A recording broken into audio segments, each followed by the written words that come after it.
As dawn breaks over the Île-de-France, mist hangs low above manicured gardens. Slowly, sunlight ignites the gilded gates of the Palace of Versailles. Gold flashes, marble glows, the palace awakens. To 17th century Europe, this was not merely a royal residence, it was the gravitational center of political power. Versailles was a declaration, carved in stone, that monarchy was absolute. And at its center stood one man, Louis XIV, the Sun King. He did not just rule France, he embodied it.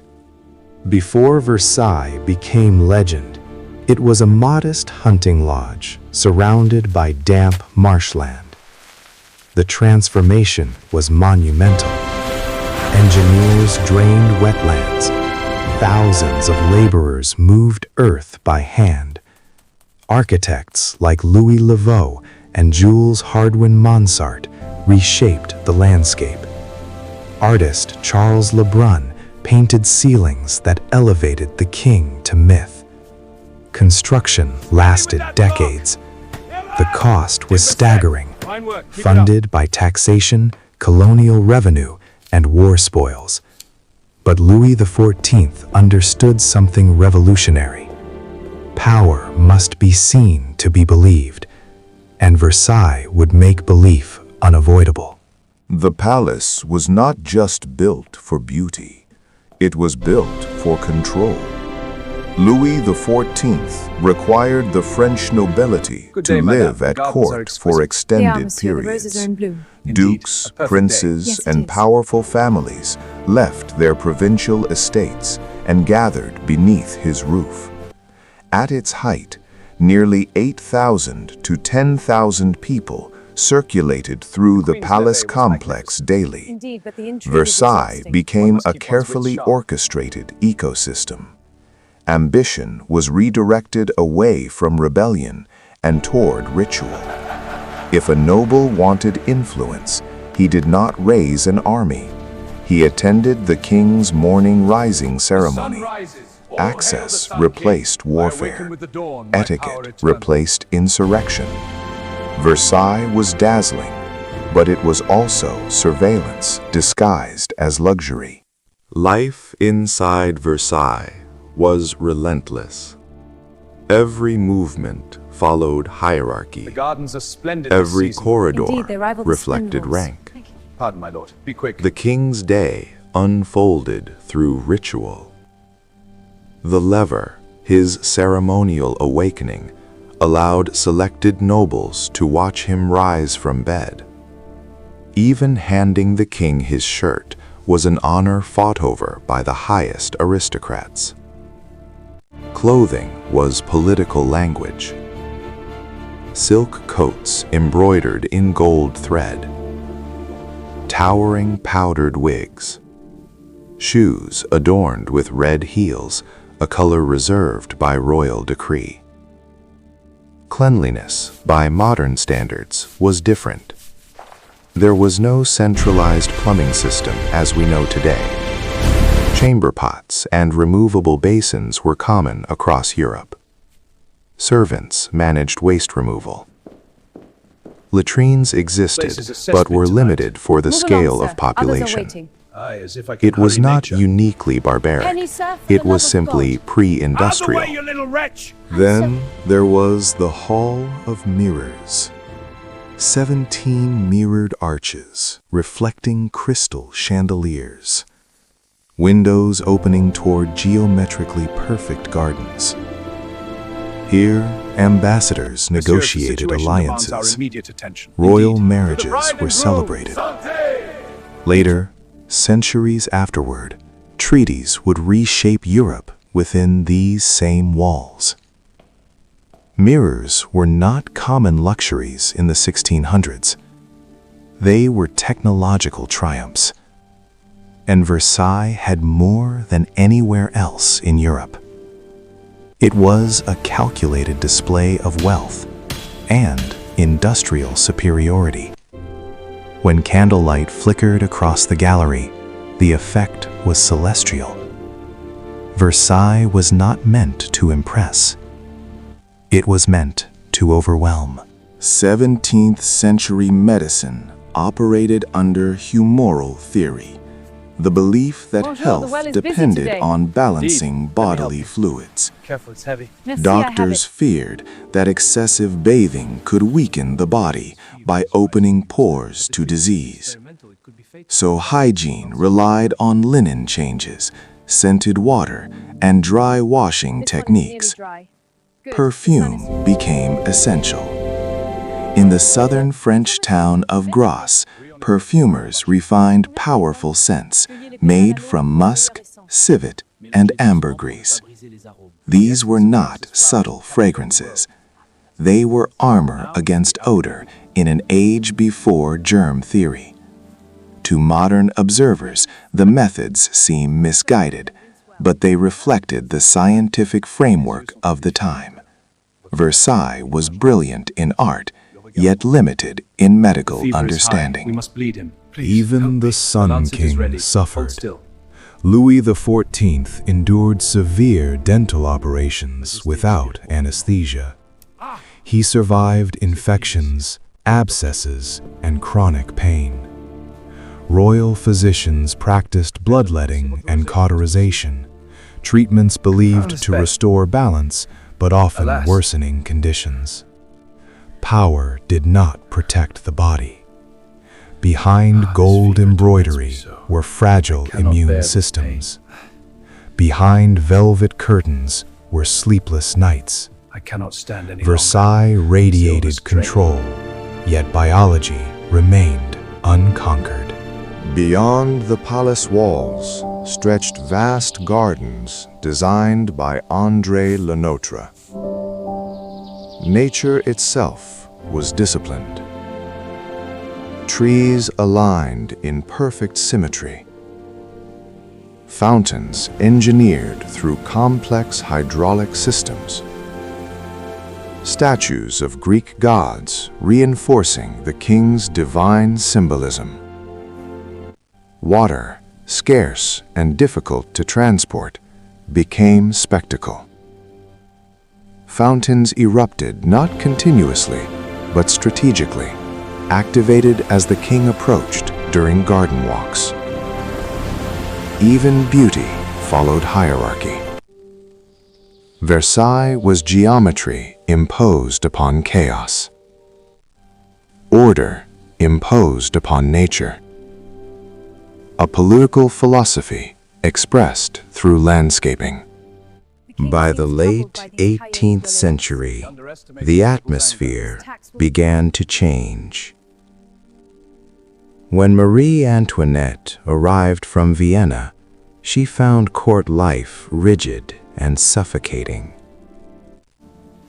At the Petit Trianon, she sought privacy over spectacle. What a splendid gathering, is it not? She favored lighter dresses, informal gatherings, and simpler aesthetics. But outside Versailles, France faced financial collapse. Years of war, including support for the American Revolution, had drained the treasury. Crop failures brought hunger. Enlightenment philosophers questioned divine monarchy. Versailles, once a symbol of strength, began to symbolize excess. Perception shifted. And perception is powerful. The Austrian alliance? But by 1789, the brilliance of Versailles could no longer blind the nation. Beyond its gates, France was unraveling. For decades, the monarchy had financed wars, including costly interventions overseas. Support for the American Revolution had weakened Britain, but it had also emptied the French treasury. The state was drowning in debt. Meanwhile, harvests failed. Bread prices soared. We've been waiting For hours. ordinary families in Paris and the countryside, survival became a daily struggle. Give it to the children. A single loaf of bread could cost a worker nearly an entire day's wages. Inside Versailles, candlelight still shimmered against mirrors. Outside, hunger spread. The contrast became unbearable. Pamphlets circulated through the streets of Paris. Enlightenment thinkers challenged the idea that a king ruled by divine right. Philosophers argued that sovereignty belonged not to one man, but to the people. The palace that once symbolized stability began to represent something else. Distance between ruler and ruled. Distance between gold ceilings and empty stomachs. The realm requires stability. In May of 1789, the Estates General convened for the first time in over a century. The realm is in peril. Representatives from across France gathered to address the financial crisis. But tensions quickly surfaced. The Third Estate, representing the common people, realized they had little real power. Frustration hardened into defiance. In June, they declared themselves the National Assembly. It was a revolutionary act. The authority of the monarchy was no longer unquestioned. Then came July 14th, the storming of the Bastille. Though the medieval fortress held few prisoners, its fall carried enormous symbolic weight. It signaled that fear of royal authority had cracked. News traveled fast. Whispers reached Versailles. The court sensed something shifting, but many could not grasp the scale of what was unfolding. For generations, Versailles had been the axis around which French power revolved. Now, that axis was tilting. On October 5th, 1789, thousands of market women, joined by National Guardsmen, marched from Paris to Versailles. Rain soaked their clothes. Anger fueled their steps. They demanded bread. They demanded accountability. They demanded the king. The palace that had been engineered for spectacle suddenly became a fortress under siege. By dawn, the royal family was forced to leave Versailles and relocate to Paris. It was not merely a change of address. It was the end of Versailles as the operational heart of monarchy. The Sun King had once centralized power within these walls to control the nobility. But now, power was flowing outward, into the streets.